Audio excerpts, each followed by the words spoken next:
Good morning everyone. चलिए आज का हम आर्टिकल देखें और अपनी रीडिंग को कंटिन्यू करें। ठीक है, तो आज का जो आर्टिकल है उसको शुरू करने से पहले एक छोटी सी जानकारी जो इस आर्टिकल में आई हुई है वो है कि इसमें एक सेंटर पॉइंट है फूड वेब। और फूड वेब क्या होता है तो इसके बारे में थोड़ा सा हम जान लेते हैं। ठीक है, food web is the natural network. ये क्या होता है, एक प्राकृतिक कड़ी होती है। प्राकृतिक कड़ी होती है एक तो वो जो खाते हैं और एक जिनको खाया जाता है। इन दो लोगों के बीच में ये प्राकृतिक कड़ी होती है एक इकोसिस्टम के अंदर। और ये जो वेब है वो क्या करती है, दिखाती है कि किस तरीके से जो एनर्जी, ऊर्जा है और जो न्यूट्रिएंट्स हैं वो फ्लो करते हैं एक लिविंग थिंग से दूसरे के अंदर, यानी ये फूड वेब कहलाता है। इसके कुछ कंपोनेंट जो कि बहुत इंपॉर्टेंट कंपोनेंट इनके अंदर काफ़ी आते हैं। ठीक है, उसको भी हम देखते हैं। यहाँ पे भी आप लोग फिगर देख रहे होंगे कि यहाँ पे देखिए आप, तो यहाँ पे आपको ग्रास और पेड़ दिख रहे होंगे। ठीक है, इस पेड़ को और ग्रास को ये जो ग्रॉसफर है और माउस है ये खाते हैं। ये डियर भी इसको खाते हैं। ठीक है, इस डियर को स्नेक खा जाता है। यहाँ पे देख रहे होगे आप, ये चूहा जो है माउस है उसको ईगल खा लेता है। इस ग्रॉसफर को फ्रॉग खा लेता है। ठीक है, तो ये एक तरीके से फूड वेब बना हुआ है, एक जाल बना हुआ है जो कि दिखाता है इंटरडिपेंडेंस को, कि किस तरीके से हर एक जो स्पीसीज़ है वो अपने अपने फूड के लिए एक दूसरे के ऊपर डिपेंडेंट होते हैं। ठीक है, तो यही एक होता है, यही फूड वेब होता है। तो इसके कंपोनेंट के ऊपर हम थोड़ा सा ध्यान देते हैं। तो मेन कंपोनेंट क्या होते हैं, तो सबसे पहला आता है प्रोड्यूसर्स। अब प्रोड्यूसर में कौन होता है, तो जो प्रोड्यूसर्स होते हैं वो एक क्रिया होती है फोटोसिंथेसिस की, इसके ज़रिए अपने भोजन को तैयार करते हैं। अब इसमें ग्रास, एल्गी, मैंग्रोव्स, ये सारी चीज़ें आ जाती हैं। जो सेकेंड कंपोनेंट है वो प्राइमरी कंज्यूमर्स। इनमें हार्बीवोर्स आते हैं। हार्बीवोर जो कि प्लांट्स को खाते हैं उनको हम प्राइमरी कंज्यूमर के अंदर रखते हैं। इसमें डियर, रैबिट्स, इंसेक्ट्स और भी बहुत सारे एनिमल्स आ जाते हैं। जो थर्ड नंबर का कंपोनेंट है वो सेकेंडरी कंज्यूमर्स। इसमें वो आते हैं जो हर्बीवोर्स को खाते हैं। ठीक, जैसे फ्रॉग्स, स्नेक्स, स्मॉल फिश। ठीक है, टर्शियरी कंज्यूमर्स कौन होते हैं, तो टर्शियरी कंज्यूमर्स आर दोज जो कि टॉप प्रेडिटर्स कहा जाता है इनको, जो शिकार में सबसे टॉप के ऊपर होते हैं, जैसे कि क्रोकोडाइल, जैसे कि इस आर्टिकल में हम लोग इन्हीं के बारे में जानेंगे। टाइगर्स, ईगल्स, ये क्या होते हैं, टर्शियरी कंज्यूमर्स होते हैं।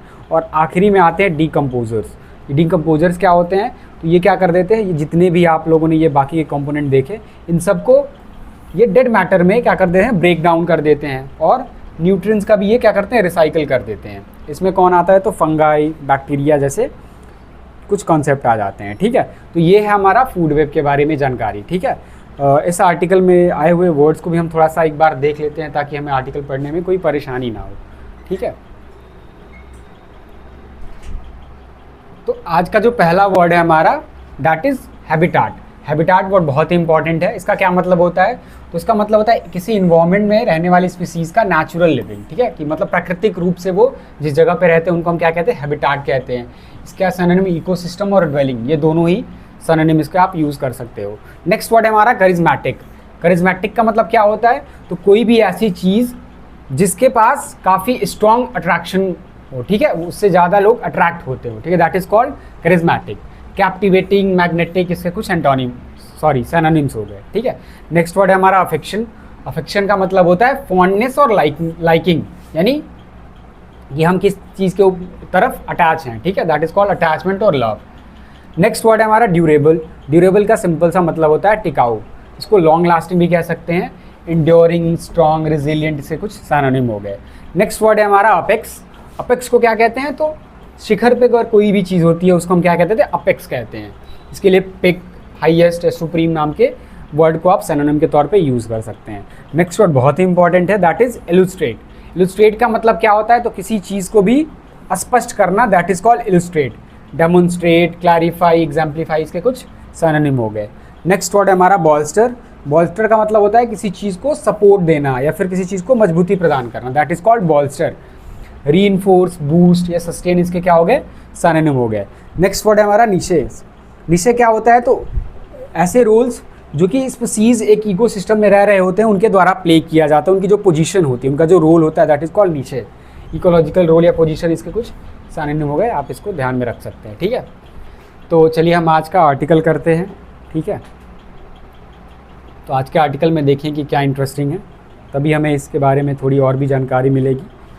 ठीक है, आर्टिकल बहुत ही इंटरेस्टिंग है। ठीक है, हाँ जी, तो चलिए देखते हैं आर्टिकल को। आर्टिकल का जो टाइटल है वो है स्लिवर ऑफ होप। इसका क्या मतलब होता है? तो स्लिवर ऑफ होप का मतलब होता है कि एक आशा की एक किरण, छोटी सी ही सही बट एक किरण दिखती है, that is called sliver of hope. इस आर्टिकल में भी आपको ऐसे किसी किरण के बारे में, जो कि उम्मीद की किरण है, उसके बारे में पता चलेगा। कह रहा है आगे, the inclusive vision of conservation, यानी जो इंक्लूसिव विजन है, यहाँ पे दो वर्ड आ गए, इंक्लूसिव और विजन। विजन का मतलब क्या होता है? तो फ्यूचर जो एम्बिशंस होते हैं हमारे, है ना, लॉन्ग टर्म जो मिशंस होते हैं, उनको आप कह सकते हो, ठीक है, विजन। ठीक है, तो जो हमारे ऐसे विजन जो कि इंक्लूसिव हो, जिनमें बहुत लोगों को शामिल किया जाता है, बहुत सी चीज़ों को शामिल किया जाता हो। और एक किसको लेके आता है? कंजर्वेशन को लेकर आता है, संरक्षण को लेकर के आता है। कैन प्रोटेक्ट, वो क्या कर सकता है? बचा सकता है या प्रोटेक्ट कर सकता है, संरक्षण प्रदान कर सकता है, और भी ज़्यादा हैबिटाट्स को, यानी एरियाज़ को। हैबिटाट्स का मैंने बताया कि एरिया, लिविंग एरिया आप कह सकते हो नॉर्मली। आगे देखते हैं, द रीसेंट सर्वे, यानी हाल ही का जो सर्वे आया है ऑफ सॉल्ट वाटर क्रोकोडाइल्स का है। किसका सर्वे है ये? सॉल्ट वाटर क्रोकोडाइल्स का है, in the Sundarban biosphere reserve. और ये क्रोकोडाइल्स कहाँ पे रहते हैं? सुंदरबन के बायोस्फीयर रिजर्व में रहते हैं। तो ये जो सर्वे है वो क्या है? एज अ नोटेबल एडवांस, ये एक नोट किया जा सकने वाला एडवांस है, यानी बढ़त है। किसके लिए? फॉर कंजर्वेशन के लिए, इंडिया के अंदर, in India.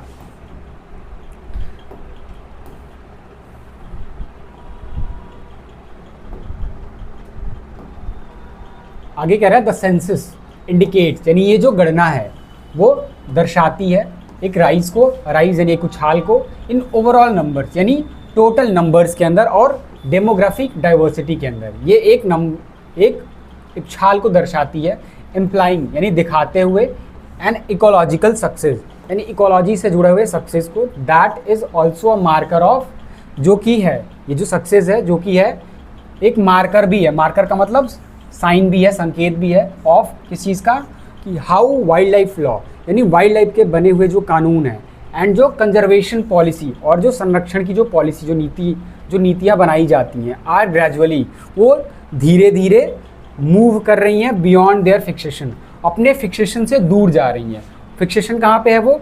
On a handful of charismatic species, उन छोटी सी संख्या पे, हैंडफुल का मतलब छोटी सी संख्या पे, जो कि है करिज्मेटिक स्पीसीज का, जिसमें शामिल है टाइगर और एलिफेंट। ठीक, करिज्मेटिक स्पीसीज का मतलब क्या होता है? तो ऐसी स्पीसीज, ऐसी प्रजातियां जो कि स्ट्रॉन्ग होल्ड को, हमने वर्ड देखा था ये, ठीक है, जो अट्रैक्शन का केंद्र मानी जाती है, ऐसे स्पीसीज को हम कह सकते हैं करिज्मेटिक स्पीसीज।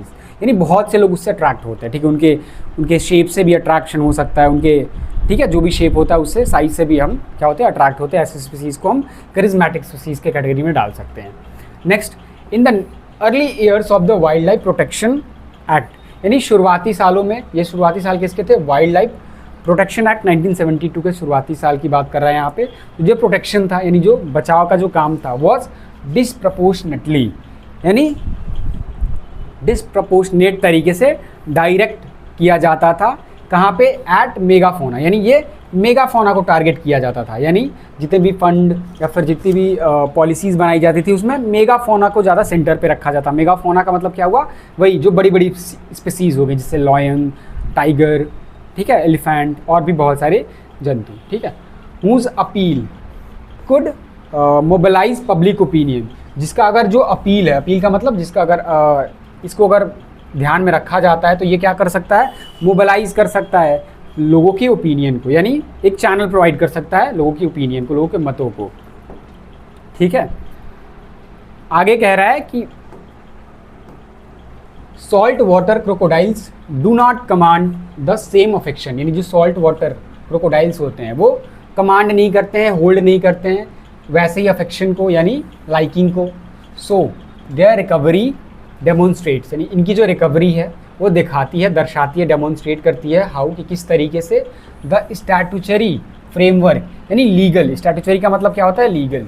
ठीक है, ये जो कानूनी ढांचा है, व्हेन कपल्ड, जब इसको कपल विद कर दिया जाता है, यानी जोड़ दिया जाता है टारगेटेड इंटरवेंशंस के साथ में, यानी लक्षित बीच बचाव के साथ में, जैसा कि आज द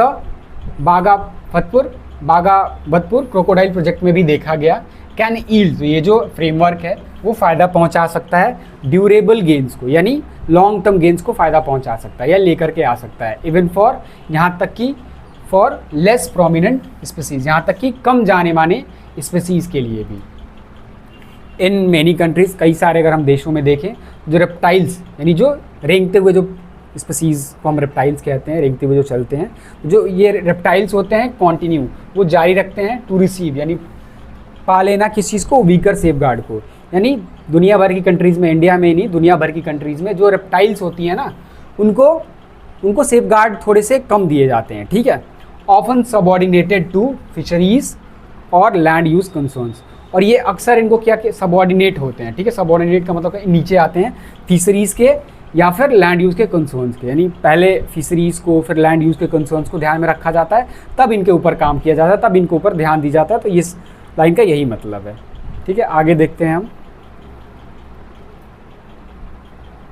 हाँ जी, द इंक्रीज, यानी जो ये बढ़त आई है सुंदरवन क्रोकोडाइल्स के अंदर, यानी सुंदरवन में पाए जाने वाले क्रोकोडाइल्स के अंदर, ये सजेस्ट करता है या बताता है दैट कि इंडियाज़ मॉडल ऑफ कंबाइनिंग, यानी इंडिया का जो मॉडल है ना, मॉडल का मतलब रूपरेखा है किस चीज़ का, कंबाइन करने का। कंबाइन किसको करना है, ब्लैंकेट लीगल प्रोटेक्शन को, ठीक है। और इसको कंबाइन किस चीज़ के साथ में करना है, तो साइट स्पेसिफिक कैप्टिव ब्रीडिंग को, यानी ऐसी साइट स्पेसिफिक कैप्टिव ब्रीडिंग। इसका मतलब हुआ कि ब्रीडिंग के जो कुछ जगह को क्या किया जाए, सेलेक्ट किया जाए, एंड रिलीज़, और रिलीज़ प्रोग्राम्स को हैज़ बीन इफेक्टिव। तो ये देखा गया है कि ये जो सारी चीज़ें रही हैं वो काफ़ी इफेक्टिव रही हैं, काफ़ी असर पड़ा है इनका, ठीक है।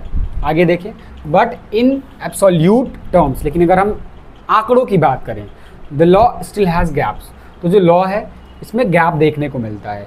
It does not adequately anticipate emerging threats, यानी ये जो लॉ है वो सही तरीके से या पर्याप्त तरीके से एंटिसिपेट नहीं करता है, यानी पहले से नहीं बताता है आने वाली यानी इमर्जिंग थ्रेट्स के बारे में, यानी डरों के बारे में, लिंक्ड टू, जो कि जुड़ी हुई होती हैं किस चीज़ से, क्लाइमेट चेंज से, बढ़ती हुई सैलिनिटी से, यानी सैलिनिटी का मतलब क्या होता है, खारापन, या फिर हैबिटेट फ्रैगमेंटेशन से, यानी इनको इग्नोर कर देता है, ठीक। Protection has also been reactive, और जो ये संरक्षण का काम भी है ना, वो भी एक रिएक्शन के तौर पे आता है, ना कि जो हमारी सरकार है वो प्रोएक्टिव होकर के एक्शन लेती है, ठीक है। रिएक्शन के तौर पे ये हमें देखने को मिलता है, ठीक है।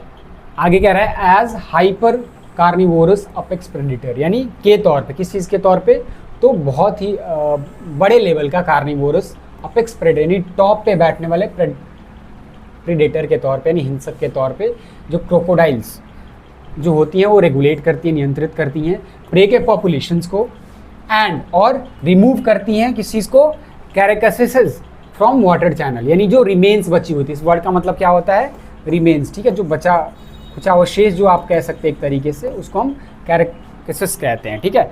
कहाँ से हटाते हैं इनको, तो वाटर चैनल से हटाते हैं।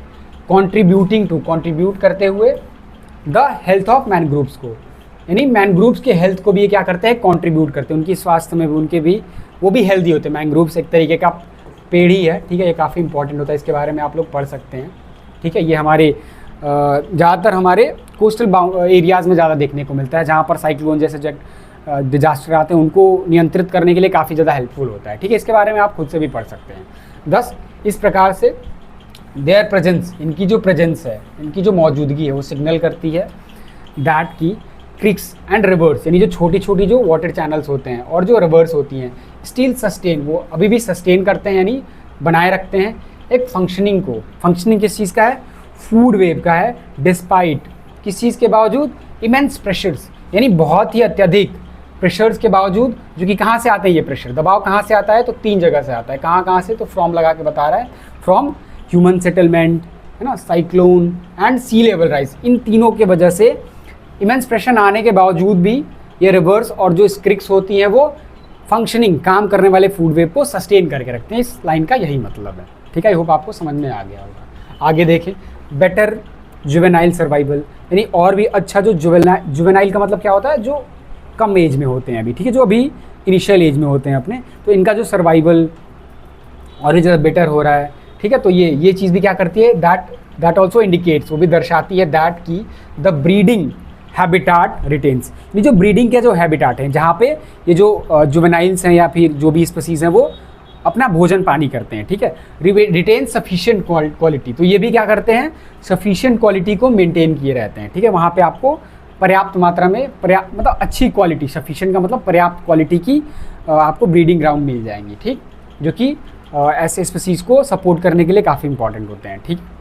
This is an important ecological marker, ये क्या है, एक इकोलॉजी से जुड़ा हुआ, इन्वायरमेंट से जुड़ा हुआ क्या है, मार्कर है, संकेत है फॉर द डेल्टा, यानी डेल्टा के लिए भी, डेल्टा के बारे में भी आप लोग पढ़ सकते हैं, ठीक है। नदियाँ जहाँ पे अपना सिल्ट एक एंड पॉइंट पे आकर के जमा करती हैं, उस रीजन को डेल्टा कहा जाता है, ठीक है। सुंदरवन का डेल्टा काफ़ी सुना होगा आप लोगों ने, वेयर जहाँ पर जो राइजिंग सैलिनिटी है, बढ़ता हुआ जो खारापन है, एंड इरोजन है, इरोजन का मतलब क्षरण, ठीक है, जो क्षरण है, आर नैरोइंग, वो क्या कर रहे हैं, नैरो कर रहे हैं, यानी संकरा कर रहे हैं किस चीज़ को, निशेष को, अवेलेबल टू वाइल्ड लाइफ, जो वाइल्ड लाइफ को अवेलेबल है। निशेष क्या होते हैं, हमने बताया था, रोल है ना, पोजीशन या रोल को भी क्या करते हैं ये, इसलिए उनको भी इम्पैक्ट करते हैं, ठीक। ये जो दो चीज़ें हैं, राइजिंग सैलिनिटी और इरोजन, ये जो डेल्टा बेल्ट में पाए जाते हैं, ठीक।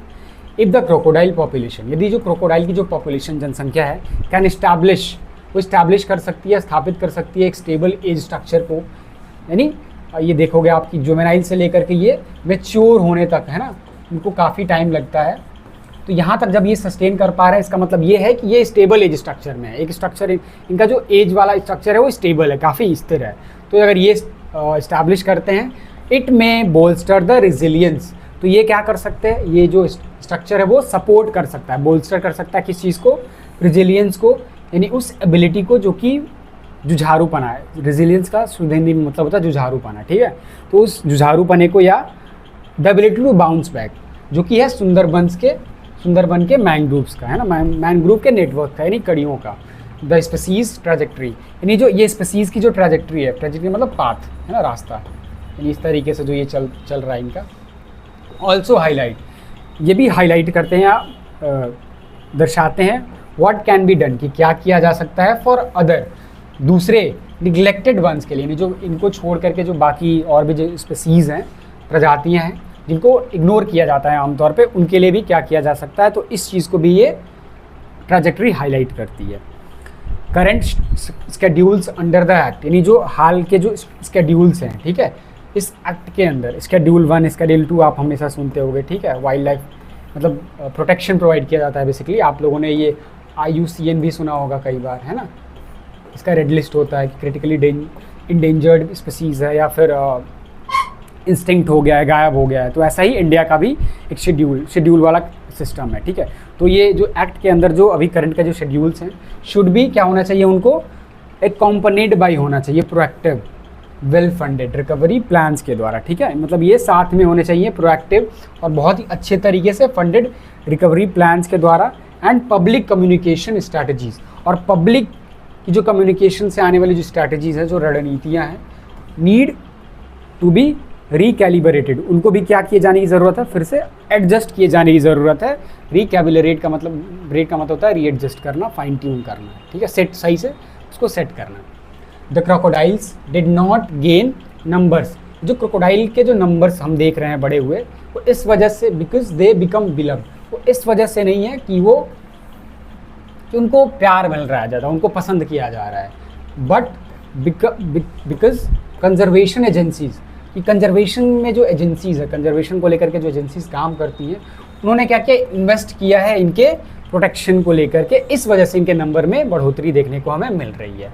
अ सिमिलर शिफ्ट, एक इसी प्रकार का जो चेंज है, शिफ्ट है इन फोकस में अगर हम रखें, कैन सपोर्ट, तो सपोर्ट कर सकता है, सहारा दे सकता है बाकी स्पीसीज़ को भी, ठीक है। अगर हम बाकी स्पीसीज़ को भी ऐसे ही हम कुछ करें, तो अगर लोग बढ़ चढ़ करके आए, एजेंसीज बढ़ चढ़ करके आए, उनको सपोर्ट करें, ठीक है, उनको प्रोटेक्शन के लिए काम करें, तो बाकी को भी सपोर्ट मिल सकता है, स्पीसीज़ को भी। Climate change integration, climate change को जो इंटीग्रेट करने का काम है, शामिल करने का जो काम है, इज़ ऑल्सो एसेंशियल, वो भी क्या है, बहुत ही ज़रूरी है। यानी क्लाइमेट चेंज का क्या इम्पैक्ट पड़ेगा इनके ऊपर, किस तरीके से हम उनको प्रोटेक्ट कर सकते हैं, तो इस चीज़ को हमें ध्यान में रखते हुए ही चलना है। सॉल्ट वाटर क्रोकोडाइल्स, यानी सॉल्ट वाटर, ये जो क्रोकोडाइल्स हैं, ये टॉलरेट करते हैं, यानी सहते हैं किस चीज़ को, वाइड सैलिनिटी रेंज को, यानी बहुत ही बड़े, यानी बहुत ही दूर फैले हुए सैलिनिटी के रेंज को ये क्या कर सकते हैं, सह सकते हैं। बट मेनी एम्फीबियंस, लेकिन ज़्यादातर या कई कई जो एम्फीबियंस हैं, एम्फीबियंस का मतलब ऐसे एनिमल्स जो पानी में रहने के साथ साथ ज़मीन पे भी रह लेते हैं, उनको हम, जैसे फ्रॉग होता है, ठीक है, ज़्यादातर हम फ्रॉग के बारे में सुनते हैं, या जो फ्रेश वाटर रेप्टाइल्स हैं, फ्रेश वाटर में रहने वाले जो रेप्टाइल्स हैं वो ऐसा नहीं कर पाते हैं।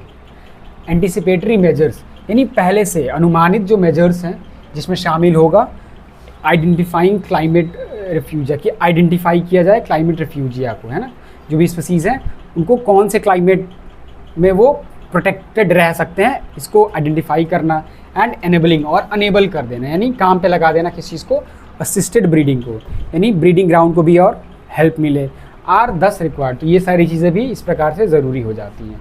द रिकवरी इलस्ट्रेट, यानी ये जो रिकवरी है, जो अभी क्रोकोडाइल्स की जो रिकवरी हमें देखने को मिल रही है, वो भी क्या करती है, क्लियरली बताती है, इलस्ट्रेट करती है दैट की नॉन करिज्मेटिक स्पीसीज़, यानी ऐसी स्पीसीज़ जिनको ज़्यादा अट्रैक्शन नहीं मिलता है, कैन बेनिफिट, वो भी फ़ायदा ले सकती हैं फ्रॉम लॉ और एंड पॉलिसी, कानून से और पॉलिसी से, विद सस्टेन्ड अटेंशन, यानी ऐसे अटेंशन के साथ में जो सस्टेन्ड हो, जो लगातार आए ना, ब्रेक होके ना, लगातार आए, टेम्प्रेरी ना हो, प्रोलॉन्ग्ड हो, यानी लंबे टाइम तक चले, परमानेंट हो।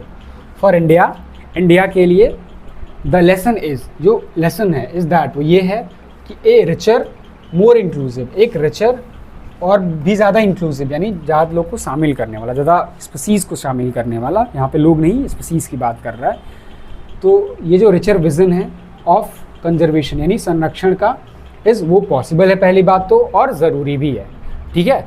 तो ये पूरा का पूरा आर्टिकल है, आई होप आपको समझ में आ गया होगा ये, ठीक है। आप लोगों ने ये पढ़ के एक समझा होगा कि जिस तरीके से ये जो हमारी पॉलिसीज़ जो कंजर्वेशन के तहत जो के लिए जो पॉलिसीज़ बनाई जाती हैं, या फिर जो भी हमारे वाइल्ड लाइफ से रिलेटेड लॉ हैं, जिस तरीके से इन्होंने इसको हेल्प किया, इस पर्टिकुलर स्पीसीज़ को हेल्प किया, वैसे ही बाकी स्पीसीज़ को भी हमें प्रोटेक्ट करना चाहिए, because they are also the part of the food system, ठीक है, या फूड चेन या फूड वे, ठीक है। क्योंकि अगर एक भी चेन ब्रेक हुई तो हमारा पूरा का पूरा इकोसिस्टम डिस्टर्ब हो जाता है, ये हमें समझना पड़ेगा, ठीक। चलिए अब हम आगे देखते हैं, तो हम क्वेश्चंस को देखेंगे अपने, ठीक है, कि आज के न्यूज़पेपर में क्या क्या हमने क्वेश्चंस देखना है, ठीक है। हाँ जी, पहला जो क्वेश्चन है वो है, what does the census of salt water crocodiles in the Sundarban primarily highlight. ये जो संख्या है, जो गणना है सॉल्ट वाटर क्रोकोडाइल्स का सुंदरवन के अंदर, वो मुख्य रूप से क्या हाईलाइट करता है। पहला ऑप्शन है the ecological benefits of demographic decline. Ecological benefit की बात कर रहा है डेमोग्राफिक डिक्लाइन की वजह से, बिल्कुल नहीं, इसकी तो बात बिल्कुल नहीं करी है। द सिम्बॉलिक इंपॉर्टेंस, यानी सिम्बॉलिक इंपॉर्टेंस किस चीज़ का, कंजर्विंग ओनली फ्लैगशिप स्पीसीज़ का, नहीं, इसी के हम ये कर तो रहे हैं, लेकिन हमें इसको एक मॉडल की तरह यूज़ करना है, और बाकी स्पीसीज़ को भी हमें क्या करना है, प्रोटेक्ट करना है, तो ये भी नहीं है। और successful recovery indicating broader conservation potential, हाँ बिल्कुल ये आंसर है, बिल्कुल ही। चौथा भी देखेंगे, लेकिन ये आंसर लग रहा है कि एक सक्सेसफुल रिकवरी देखने को मिली है, जो कि इंडिकेट कर रही है और भी ज़्यादा ब्रॉडर कंजर्वेशन पोटेंशियल को, नहीं, हमारे पास वो पोटेंशियल है कि हम और भी ज़्यादा स्पीसीज़ को क्या कर सकते हैं, कंजर्व करके, यानी उनको संरक्षित हम रख सकते हैं। Last, the futility of captive breeding in isolated hybrids, ये बिल्कुल भी नहीं होगा आंसर। नेक्स्ट हमारा क्वेश्चन है, अकॉर्डिंग टू द आर्टिकल, यानी इस आर्टिकल के according, what is the major shortcoming, यानी सबसे बड़ा शॉर्ट कमिंग, लूप होल क्या इंडिया के वाइल्ड लाइफ प्रोटेक्शन एक्ट के अंदर, जो हमारे पास एक्ट है, उसमें सबसे बड़ी प्रॉब्लम क्या है। It fails to regulate community led conservation projects, ऐसी बिल्कुल भी बात नहीं करी है इस आर्टिकल में। It overlooks climate related threats, ये क्या कर देता है, नज़रअंदाज कर देता है, इग्नोर कर देता है क्लाइमेट से जुड़े हुए थ्रेट्स को, जैसा कि सैलिनिटी या इरोजन, बिल्कुल यही आंसर होगा। हमने पढ़ा था कि इसकी बात करी थी आर्टिकल में, ठीक है। ये इंकरेज करता है ओवर डिपेंडेंस को, इंटरनल डोनर्स पे इसकी बिल्कुल बात नहीं करी है। And it provides disproportionate safeguard for reptilian species, नहीं, इसकी भी बात नहीं करी है, ठीक। नेक्स्ट हम देखते हैं, करिज्मेटिक स्पीसीज को ज़्यादा इसमें बताया गया था, ठीक है। हमारा जो लास्ट क्वेश्चन है, that is which of the following is not listed as a current threat to Sundarban ecosystem. Sundarban का जो इकोसिस्टम है, उसको जो थ्रेट है, इनमें से कौन सा ऐसा लिस्टेड नहीं है, यानी इनमें से कौन सा इस आर्टिकल में बात नहीं करा था। राइजिंग सैलिनिटी बिल्कुल है ये, है ना, सी लेवल भी वहाँ पे राइज कर रहा है हमें देखने क्लाइमेट चेंज की वजह से। इंक्रीज साइक्लोनिक डिस्टर्बेंस, साइक्लोन की भी बात करी थी। हैबिटेट फ्रैगमेंटेशन बिल्कुल बात करी थी फॉर डेवलपमेंट। है ना। एंड लास्ट ऑप्शन है हमारा over hunting of crocodiles by local communities. Yes, इसकी बिल्कुल भी बात नहीं करी थी इस आर्टिकल में, तो हमारा आंसर क्या हो जाएगा, हमारा आंसर डी हो जाएगा इसमें। ठीक है, तो आई होप आपको आर्टिकल ये पूरा का पूरा समझ में आ गया होगा। ठीक है, फिर और जो भी आपको आर्टिकल पढ़ के समझ में आया होगा, आप हमें ज़रूर कमेंट करके बताइएगा, अपने फीडबैक को ज़रूर दीजिएगा। ठीक है, और अपने फ्रेंड से भी शेयर करिएगा जो भी इंग्लिश सीखना चाहते हैं इस तरीके से। ठीक है, क्योंकि reading is a source that can be very very fruitful for your preparation. ठीक है, so that's for from my side. फिर हम नेक्स्ट आर्टिकल में मिलेंगे। थैंक यू, जय हिंद।